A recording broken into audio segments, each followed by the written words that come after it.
গণঅভ্যুত্থান পরবর্তী সময়ে ছাত্রদলের একক কর্মসূচি, একক কোনো ছাত্র সমাবেশ, যেটি সারা দেশের নেতাকর্মীরা এবং সারা দেশের শিক্ষার্থীদেরকে যেই সমাবেশে অংশগ্রহণের আহ্বান জানানো হয়েছে, এবং আমাদের কাছে সবচেয়ে বড় আবেগের জায়গা বাংলাদেশের গণমানুষের নেতা বিএনপির ভারপ্রাপ্ত চেয়ারম্যান জনাব তারেক রহমান, উনি এই অনুষ্ঠানের শিক্ষার্থীদের উদ্দেশ্যে দিক নির্দেশনামূলক বক্তব্য রাখবেন।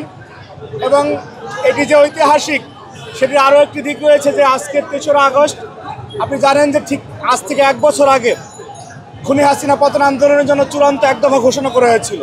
সেই দিনটিকে স্মরণ করে রাখার জন্য এই সমাবেশটি আমরা মনে করি যে অনবদ্যভাবে বাংলাদেশের শিক্ষার্থীদের কাছে উপস্থাপিত হবে যে না, আজকের দিনে খুনি হাসিনার পতনের জন্য বাংলাদেশের সর্বস্তরের মানুষ এক দফার দাবিতে ঝাঁপিয়ে পড়েছিল।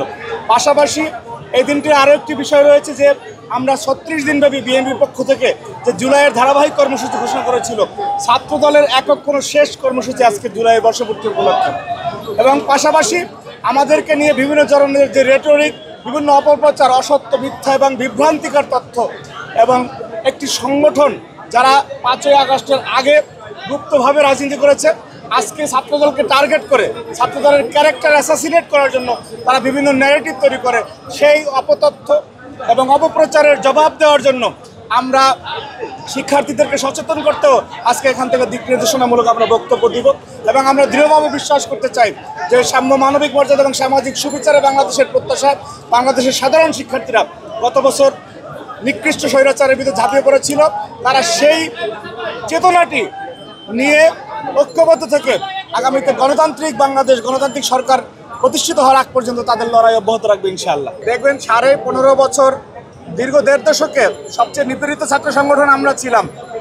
আমরা 5ই আগস্টের পরে আমাদের এমন কোনো রূপের বহিঃপ্রকাশ ঘটে নাই যাতে বাংলাদেশের শিক্ষা প্রতিষ্ঠানগুলোতে কোনো অস্থিতিশীল পরিস্থিতি তৈরি হয়। আমি দৃঢ়ভাবে বলতে চাই যে বাংলাদেশে ছাত্রদলের জায়গায় অন্য কোনো সংগঠন থাকলে এই দেশে অনেক ঘটনাই ঘটতো, যেটা ছাত্রদল তার ধৈর্য, সহিষ্ণুতা এবং পরবর্তী সহিষ্ণুতার মাধ্যমে বাংলাদেশে একটি সাম্যর বার্তা দিয়েছে।